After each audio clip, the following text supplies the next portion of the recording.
Hello, and thanks for tuning into Town Meeting TV's coverage of primary elections 2026. My name is Christine Lott. This program is part of a series of candidate forums hosted by Town Meeting TV in advance of the primary election on Tuesday, August 11th, 2026. These forums are made possible by Town Meeting TV's generous underwriters. You can find all our forums at cctv.org/primary or on our Town Meeting TV YouTube channel, where auto-generated captions are available. If you're tuning in on YouTube, click the subscribe button to stay tuned into local democracy this election season. On tonight's program, we will hear from 3 candidates running for the Chittenden-22 House District. These candidates are Lori Houghton, Karen Dolan, and Matthew Parker Toll.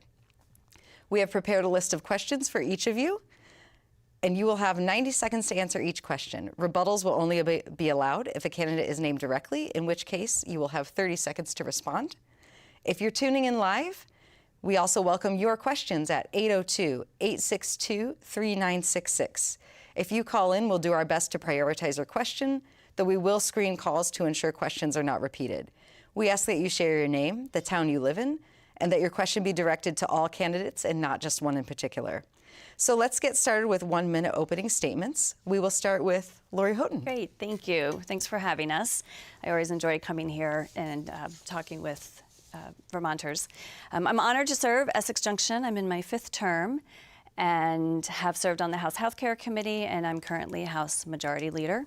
And for one session, I was also the chair of House Healthcare.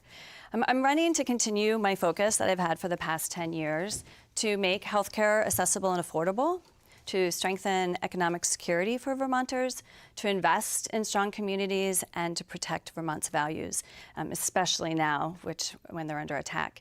And basically, at the heart of all of this work is I want to make Vermont affordable, a place where families can raise their kids and afford to, a place where our kids will want to stay and raise their own families, a place where seniors can retire to and again afford it, and really a place where everyone can thrive. I lived here 24 years. I've married into a family, and my husband's lived here all his life, and our son is here and is going to UVM. We are a Vermont family, and I want to do everything we can to make sure others can stay here as well. That's great, thank you. Karen Dolan. Yes, thank you for the opportunity to be here and speak with community members. I've also had the privilege of representing Essex Junction in the State House. This is my 3rd term, and I currently serve on House Judiciary, and I'm also the Assistant Majority Leader. For me, I first ran for office because I really believe government should be working for the people of the state and making a difference in people's lives. So it should be helping families afford to stay in Vermont. It should protect our freedoms. It should invest in our kids and our communities and really commit to doing the work to solve problems. And what I've learned in government is that sometimes it means slower progress than desired, but it's still a commitment to moving forward. And that's the approach I plan to take if reelected, especially as Lori mentioned, around affordability. Because affordability, I think, means for a lot of people around housing, education, and healthcare. And those are the issues I look to address. Thank you. Matthew Parker Toll. Great. So for me, a big part of the reason why I'm running for the campaign is because I was starting to see the real world impacts and the local impacts of a lot of things that were going on. So I teach in the schools. I coach wrestling at the Essex Westford School District. I do on-call work, so emergency responses during climate change and other things like that. Not to mention that I also do on-call work in Chittenden County. All of these things, when you talk about healthcare, you talk about education, you talk about each of those things, I'm directly being impacted. I was a case manager and I saw the budgetary constraints. I was going in and doing substitute teaching as they're doing consolidation and cutting schools with the potential to cut some other schools, which I didn't think was very merit-based. And the decision wasn't necessarily looking at the sort of different districts, right? And I know that, again, to my colleagues' wonderful work, I commend you for everything you've done. I have nothing disparaging to say about that, and I really mean that. But one thing that I'm coming in with is maybe fresh ideas, things that you haven't thought about, and that will be one of the biggest parts of my platform. So. That's great. Thank you all. Okay, let's move into our prepared questions. I'm going to start with you, Karen. Committee assignments. The legislature gets most of their work done in committee. That committees that focus on specific legislation, take testimony, and look to bring completed legislation to the full House or Senate floor. What committee do you think you would serve best and why? Yeah, so I currently serve on House Judiciary, and I think that would be a great place to continue to be. So for me, in my career and also in the legislature, I've really navigated various parts of the criminal justice system, and I would appreciate the opportunity to consider policy through those lenses that I've experienced. And just to share a couple of them, I worked with Vermont Works for Women inside the Women's Correctional Facility. I've been involved with a parallel justice program in Burlington, safe driving program. My current employment is with the Essex Community Justice Center. And I've done a lot of nonprofit work in human services. And so I really look at the criminal justice system through those lenses and want to ensure that we have policy in Vermont that is looking at that. And judiciary covers a lot of different issues. It's not only public safety, but as we saw in this past session, constitutional rights, there's housing and consumer protections, and also domestic and sexual violence that we can look at. So I'm proud of what we accomplished this session. We protected constitutional rights. We did a bill that strengthened protections against sextortion. We reformed animal cruelty laws. And we also began to address gaps in forensic treatment. And so I really enjoy getting into these complex issues and looking at them from a lot of perspectives. And that's what I hope to do if reelected. Excellent, thank you. Matthew, what committee do you think you would best serve and why? Yes, there are three that I'm looking at, but I also understand that if I am elected, that I'd be coming in as a fresh face. So I would be deferring to the leadership of the elders in my community, and especially in the House.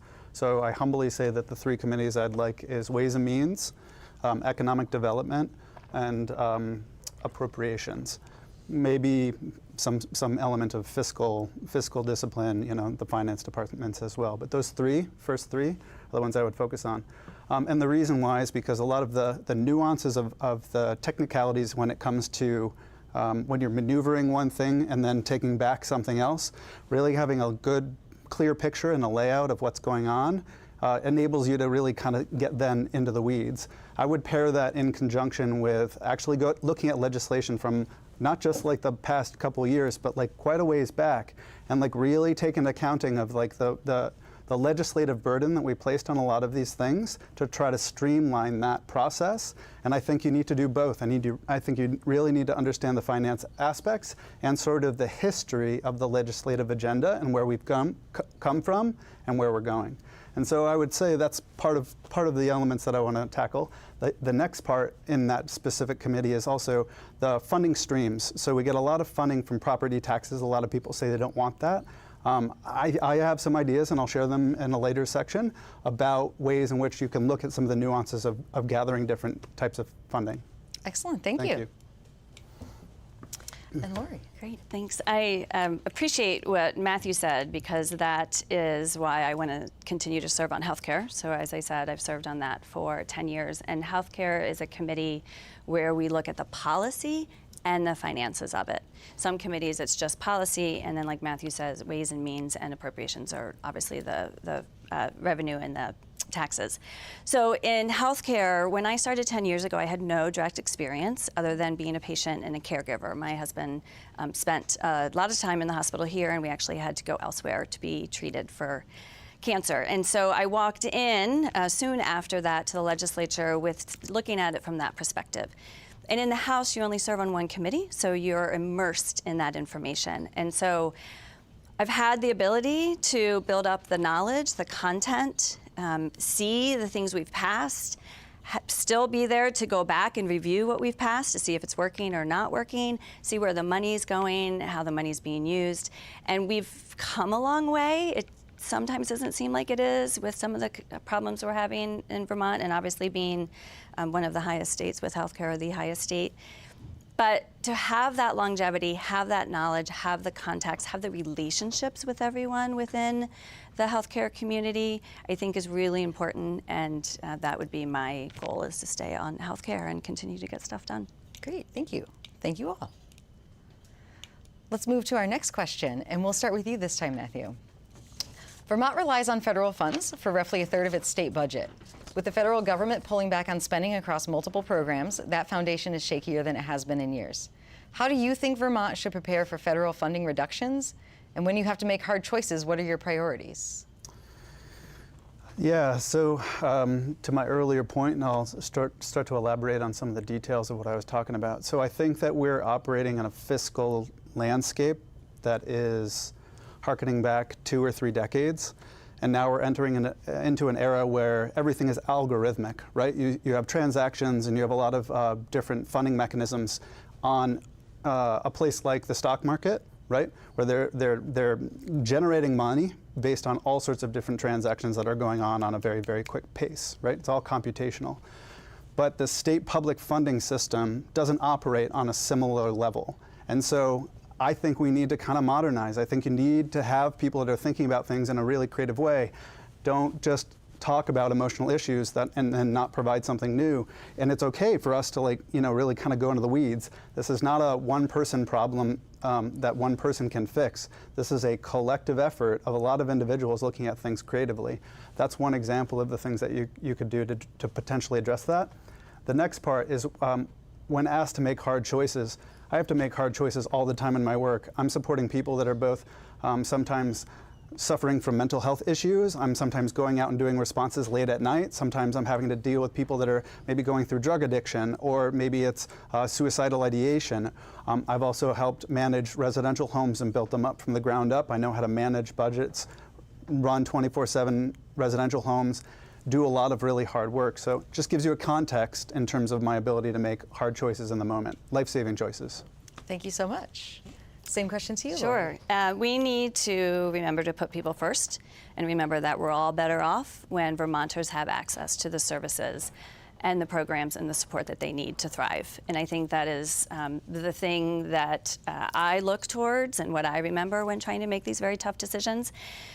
When I came in 10 years ago, we used to fight over $10,000. Then we went through COVID and we had tens of millions of dollars to use. And now we're back in the days where we don't have much and the federal government is definitely cutting. I'm very worried about H.R. 1, which passed at the federal level. That will affect Medicaid starting next year and SNAP.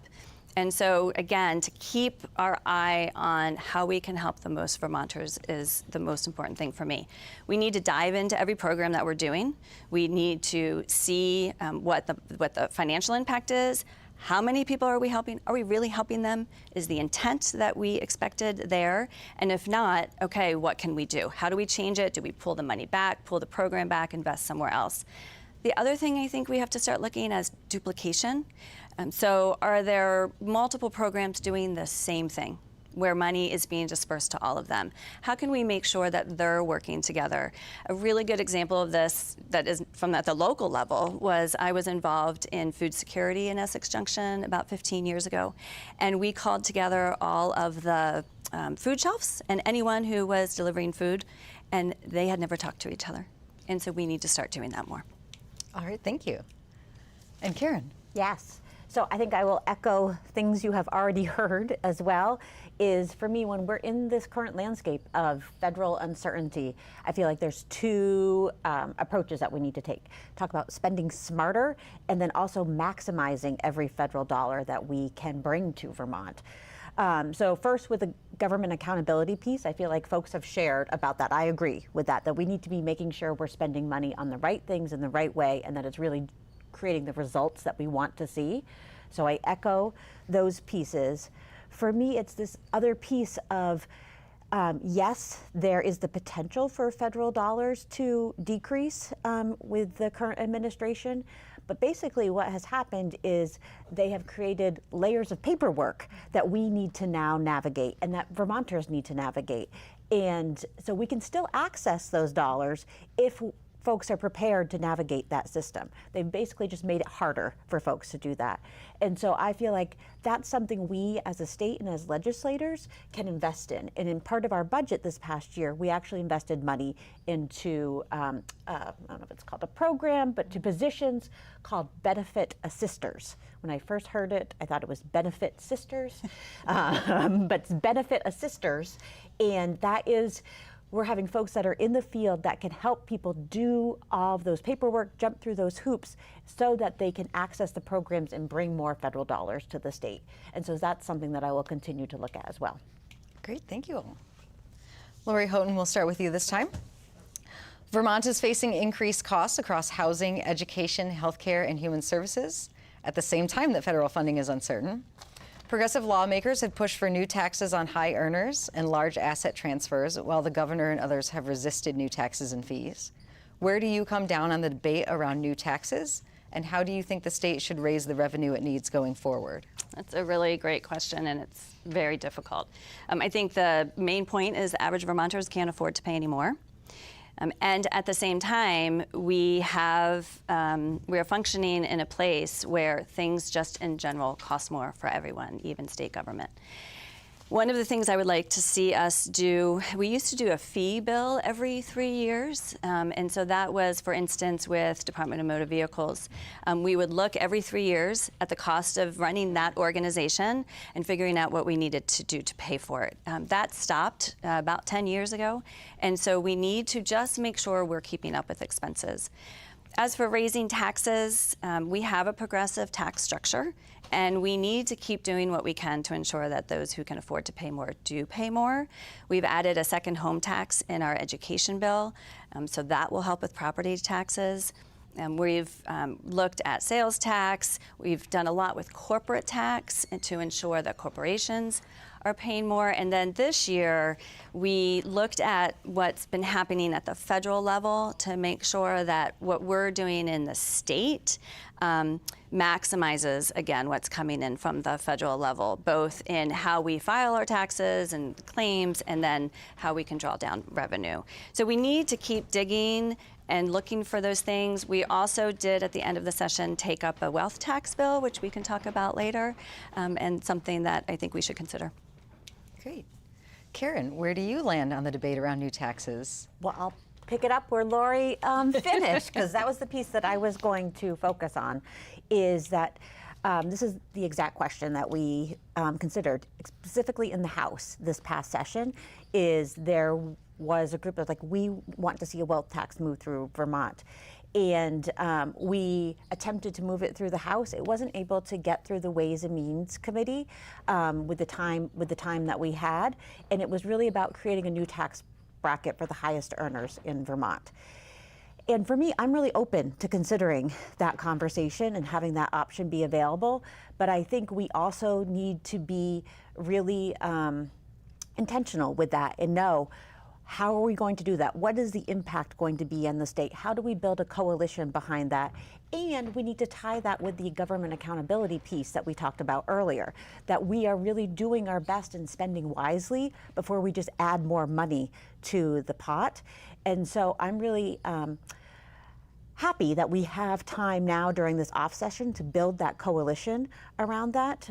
Folks might be familiar with Fair Share Vermont. That is a bunch of nonprofits and organizations that are coming together to build that coalition, because we need voices behind that if we're going to do that in the State House. And for me, we have to have a clear place of, if we are raising new revenue, where's it going to go? And there needs to be agreement on that. Because if we can't get agreement, we're not going to be able to make that happen. And I'll say, for me, housing and healthcare are at the top of the list for those. Thank you. And Matthew? Great. Yeah, so as far as revenue and taxation, for me, there are a lot of examples of tax loopholes that a lot of individuals over a certain threshold of money, usually a few $1 million, then you go into a category in which you can start to place money in different places, and there are federal rules to prevent that. I think that our responsibility on the state level is to take a real accounting of those loopholes and start to draft some legislation that actually addresses that. You can actually siphon off or pull money that was intended to go into our coffers for public goods that are, and I can cite examples, and I won't today. I will do my homework, so the next time you ask me, I'll get into them. But I can at least cite at least 5 examples of specific loopholes that can be used for that. So that's one area that I would address with those.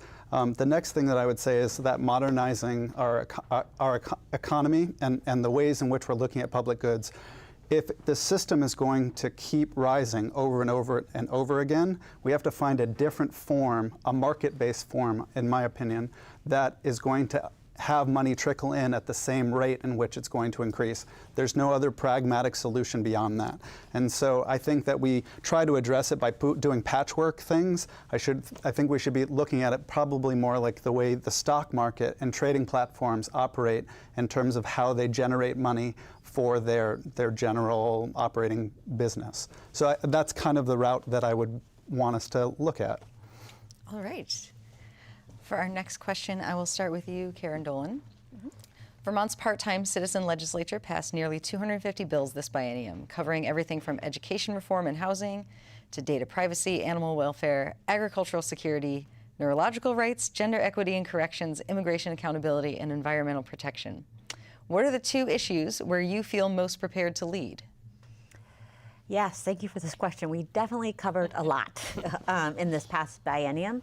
And I will say, ultimately, in my role as assistant majority leader, I would say for Lori in the majority leader role, we really need to be prepared to lead on all of the issues. It's not a decision that we get to make of, okay, we're not going to take the lead on this. Like, these are the issues that are before us. These are the issues that Vermonters are looking for. And we have to move forward with it and find ways to get things to cross the finish line. So I won't use that as like, no answer, but I'll say that is part of it, is trying to be equipped to lead on all situations. This doesn't mean that I'm an expert in all of these areas at all, but it means that I'm committed to knowing who the people are that you have to bring to the table on certain issues, how to find common ground, how to find compromise in order to move things forward.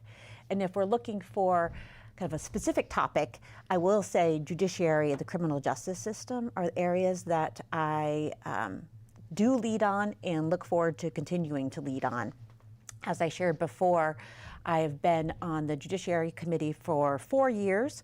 Prior to that, I was on Corrections and Institutions for 2 years, and then my background is also involved with the criminal justice system. And so I feel prepared to continue to lead on that because I have connections with a lot of stakeholders and investment in a lot of the issues. All right, thank you. Matthew, 2 issues you feel prepared to lead on. Yeah, so for me, finance, economic development, as well as legislative and fiscal stability. I'm going to lump that all into one category, and the reason why I do that is our previous question talked about ways in which we need to look at funding streams and things like that. That's going to have to go hand in hand with development, pro-business policies, and especially policies that are going to help herald us into this new age. Everybody's talking about AI, but just let's put AI down for a second and just think about the implications of new ways in which we can invent different material sciences, where we can come up with different products, where we can think about services differently. Like, Vermont can very much spearhead that, and you both have to be fiscally disciplined with, like, the legislative burden needs to be matching that fiscal discipline. And then on top of that, you need to, like, have some pro-business policies and encourage the private sector to essentially be like, please take care of your employees really well. Take the burden off us to be the ones that are going to shoulder the burden the way that it used to exist in the 1950s and 60s, where companies used to take care of their employees. Many Vermont companies do that, and I know that. And I'm not disparaging anybody in that category at all, but I am just speaking to that sensibility as the tide rises, we want to rise with it and kind of be prepared to have those negotiations. But the other element is I do emergency preparedness at the State Department. I'm on their advisory board. I do some volunteer work, and I'm a medical wilderness first responder and the like. But anyway, I'm very concerned about climate change and the different implications that that's going to have in the future. So you're going to have both an economic swing in one direction, which hopefully won't be concentrated at the top, and also you'll have a swing in the other direction, and we need to be prepared for both. So that's where I'll end for now. Thank you. Lori, your 2 issues. Sure. I'm going to piggyback off of Karen a little bit for the one, because I think as a legislator, you need to have the skills to lead on any content. You can learn the content. You can have a bill put in front of you that you know nothing about. And if you have the skills of listening, active listening, collaboration, knowing people, being able to reach out to Vermonters with lived experience. You can learn the content, but you have to have those skills to be able to bring everyone together and move legislation through. And I think that's one of the things that I do very well. I would also say healthcare is going to be my top one. I've led already on things like expanding telehealth. Before we even had the pandemic, we had passed a bill that I led on to expand telehealth. We've done a lot with suicide prevention. We passed a 72-hour waiting period within the healthcare committee when I was chair.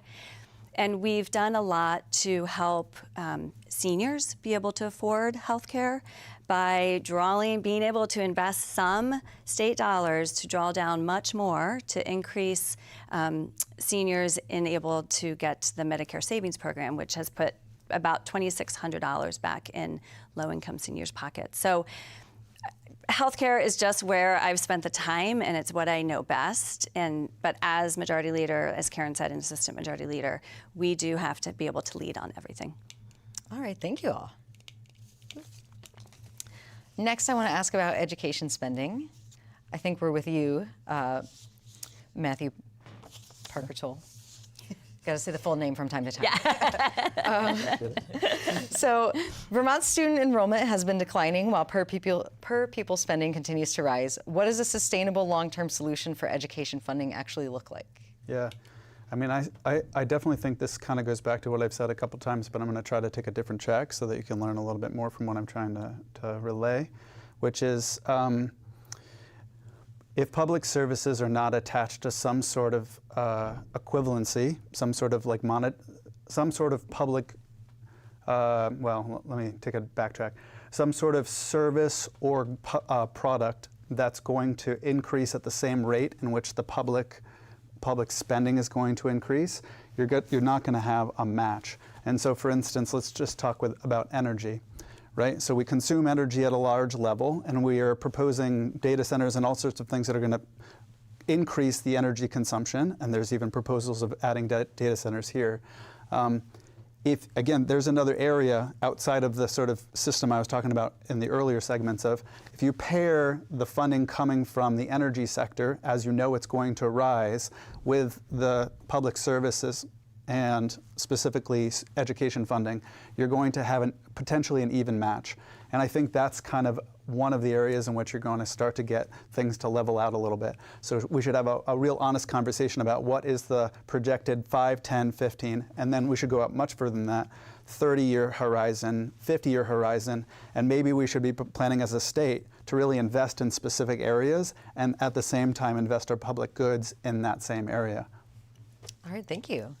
Lori. Thanks. Education obviously has been a big topic for a long time. So our schools are doing incredible work. I want to say that straight out. Our teachers are amazing, our administrators, our school boards, and I know the last 4 years it's been rough because of the legislation that we put into place and I would say the public narrative coming from the governor's office. But I want to be clear, schools are doing amazing work, but we do need to ensure that our schools are able to educate our kids for the future. Matthew, talked about AI and things down the road. Right? So they need a quality education, but we need it at what taxpayers can afford. So I think we are moving in the right direction. The bill we passed this year sets up shared services, which is really important. So within Chittenden County, instead of every school district having their own back office accounting, they can share services. It's shown to reduce cost in southern Vermont already. There's a CISA already down there. And so we hope to increase that and lower costs. We're encouraging merger conversations.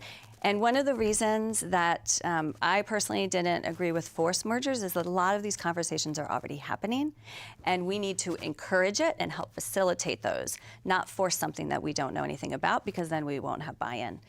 We also need to recognize that the costs for schools paid for by property taxes, and my time is up, so I'm gonna stop right there. Sorry about that. No, that's okay. Karen. Yeah, so I won't echo everything that has been said already, but I do want want to say, like, yes, our schools are doing amazing work now, and we have to be looking at a plan to make that sustainable. Like, that's the key that we're trying to achieve. And that can be really challenging. It's that piece of when we're talking about leadership is willing to bring everybody together to talk about it. Where is the goal that we want to get, and how can we get there? And I really believe in the work that we've been doing over the past 4 years for that. I think the other critical piece of that is listening to communities. And I feel like this past year, the legislature really took that on seriously to listen to the communities. And our governor was saying one thing with forced mergers, but we're hearing something different. And so it's trying to find that way to come together. And I feel like we were able to lead on that. And I look forward to doing that going forward. The other piece that I think is a struggle for us that we need to continue to manage is having support in schools that are beyond just what many think of as a typical school day, like mental health, for instance. Our schools are navigating so much, and we as a community and society need that and benefit from that, but we have to figure out what's a sustainable way to fund that. And that's the work that we're trying to do with our education transformation legislation. All right, thank you all. Lori Houghton, we'll start with you this time. This session, the legislature took up H67, a government accountability pilot. I think you mentioned this already. That would charge the Joint Fiscal Committee with evaluating whether state programs are actually delivering on their goals. Do you think the legislature has been doing enough to hold the executive branch accountable, and what would meaningful oversight look like to you in the next session? That's a great question. Yeah, I wish H67, and we had one last biennium too, had passed, because I do think we need a structure around government accountability. But I will also say our speaker, Joe Kowinski, over the last couple terms has encouraged, and chairs have looked at accountability within their own committees. So it's looking at programs that are operating today, and again, is it meeting legislative intent? Is it helping Vermonters? And if it's not, how does it change? And so every committee has done that. In healthcare, we've looked at we're funding mental health workers in Vermont State Police Barracks. And so we took a deep dive into that to make sure it was working, and then required some changes of it because it wasn't working to the intent that we wanted it to. The big question, though, is how do we keep the executive branch accountable? And that is really hard when we don't have a willing partner. We have a constituent who is providing and talking to us a lot about the Agency of Education, and data that has been put out that showed one thing, but then they turned around and put new data out. And we have very little that we can do to hold them accountable other than having them come in, give testimony, answer our questions. And if they're not willing to do that, there's not much more we can do. So we're going to take another stab next year at age 67. Thank you. Karen? Yes, so I think I would say ditto to a lot of what Lori just shared. I think it's unfortunate that H67 didn't cross the finish line. It was really important work that was there. As far as government accountability, I feel like it's always needed. And in the current system that we have, it is very challenging with the legislature being on 2-year cycles. And as Lori said, if we don't have a partner in the administration, it's very hard to do. But I feel like there needs to be accountability on both sides of it. And as Lori shared, some of the ways that we work to hold the executive or the administrative branch accountable is with our budget, is really taking a look at that. What are we funding, and what are those requests that are coming in? And we get to prioritize some of those things as well and ask those questions of why is this needed. But again, we're only there for a few months, so it's really challenging. We try to do the best that we can. We also do, through the committee process, bring folks in to gather information. Again, it's this balance of we want to be accomplishing a lot, we're on this short timeline, and folks want to see results. So we're constantly balancing those needs. And I think for ourselves, as a legislature, we need to also hold ourselves accountable. And I feel like that's by making sure we have clear priorities every session and that we're working on those priorities. It's so easy to drift and get on this bill or that bill, but we need to stick to our priorities that Vermonters are really looking for. Thank you. And Matthew? Yeah, so I reviewed H67, and my initial take on it was that it's broad in scope and can be interpreted as such. And so that essentially leaves a lot of room to wiggle around in. And again, I don't think that's necessarily a bad thing. It can enable a lot of things to get done. But for this specific question, government accountability and oversight, it's so broad that it allows people to maneuver in ways that doesn't give them like targeted goals. That was my general reading of it. And so what I would say is that I would probably focus on income generating mechanisms and deregulation for oversight. Like, because when you do both of those and you essentially say, here's what we want, here's an outcome, and we want this objective by this time, and then also similarly, here's this deregulation in these couple sectors, and the committees get together, and then you like are able to deregulate. What you're able to do is essentially have that like, we'll offer you this in exchange for this. Can we work together? And so like we can start to like do that potentially in a variety of different areas. The oversight and accountability comes in terms of those tangible goals, both in terms of decreasing the burden and increasing the amount of income that we're generating. Both things are very relevant to the issues that we're talking about. So how do we make those, like tachlis is the word we use in Hebrew, how do you make those very tangible in a very objective way, not in a subjective way? So the document itself, again, to my earlier point, seemed a little bit too subjective. So trying to like shift towards more objective goals. All right, next question. We'll start with you, Karen Dolan. About community media. Here we are at Town Meeting TV.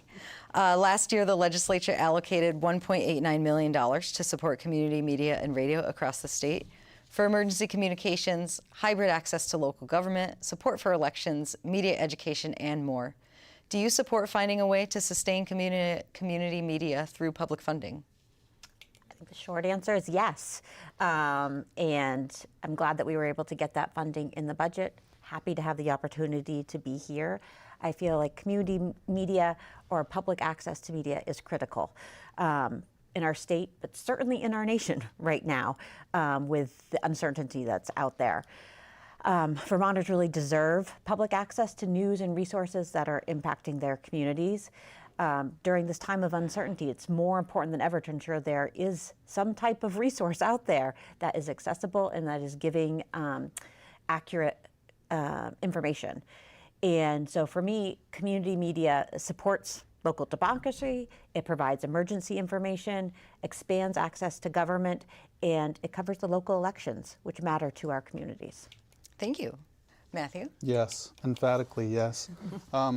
So there's a lot of private money in especially small media companies and TV companies. So I won't cite the names specifically, but for people that are listening, look it up online. Just look up the two biggest companies and how many different local TV stations they own. You will be surprised. One company owns 70% of the marketplace, the other one owns 10%.